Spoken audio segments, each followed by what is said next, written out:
You know, life has a funny way of flipping the script when you least expect it. A lesson I learned the hard way when my own daughter, the little girl I raised with every ounce of my heart, looked me in the eyes and called me an extra mouth before kicking me out of her life like I was yesterday's trash. Picture this. I'm 62, widowed, scraping by on a fixed income, living in a cramped apartment with my daughter, Sarah, and her husband, Mike, because after my husband passed, I had nowhere else to go. I'd spent my life pouring love into Sarah, sacrificing my dreams, working double shifts at the diner to pay for her college, cheering at every recital, wiping every tear. But last year, as I sat at their kitchen table, Sarah's voice turned cold.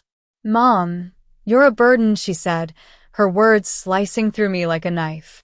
"We can't keep feeding an extra mouth." Mike just nodded, avoiding my gaze. They gave me a week to leave, handed me a bus ticket like I was some stranger, and shut the door behind me as I stood on their porch, my entire world packed into a single duffel bag, tears streaming down my face. I wasn't just homeless. I felt erased, like every sacrifice I'd made for her was worthless. But here's where the story takes a turn, because I didn't break, I burned. That fire in my gut, the one that kept me going through years of struggle, roared back to life. I remembered the hustle of my younger days, the grit that got me through raising a kid alone. So I picked myself up, moved into a cheap motel, and started working odd jobs, cleaning houses, tutoring kids, anything to keep the lights on. One day, while scrolling through my phone at 2 a.m., unable to sleep, I stumbled across an article about real estate investing. It was a long shot, but something clicked. I scraped together every penny, took out a risky loan, and enrolled in a real estate course online, studying late into the night, fueled by coffee and a need to prove I wasn't done yet. Months later, I found it. The very apartment building Sarah and Mike lived in was up for sale. My heart raced. Could I really do this? I cashed out my tiny savings, leveraged every connection I'd built, and with a stroke of luck and sheer determination, I bought it. Yes, me. The extra mouth they threw out now owned the roof over their heads. But I wasn't done.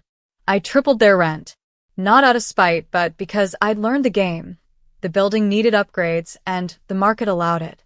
When Sarah got the notice, she called me, voice trembling, begging for a break. "Mom, how could you do this to us?" she cried.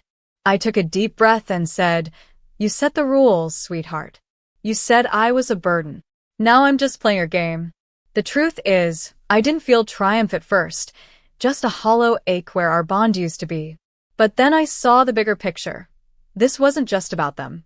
I used the building's income to renovate it, making it a home for other struggling families, giving them the security I'd lost. I started a fund for single moms, so no one else would feel like an extra mouth. And me? I'm not just surviving. I'm thriving, living in a small condo I bought with my own money, surrounded by people who value me. Sarah and Mike?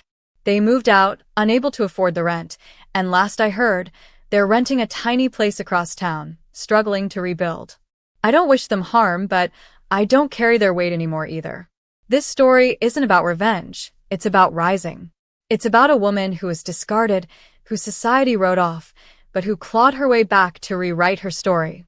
So, if you're out there, feeling broken, betrayed, or forgotten, hear this.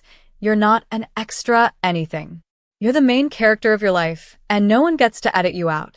Keep fighting, keep building, and when the world tries to shut you down, buy the damn building and make it yours.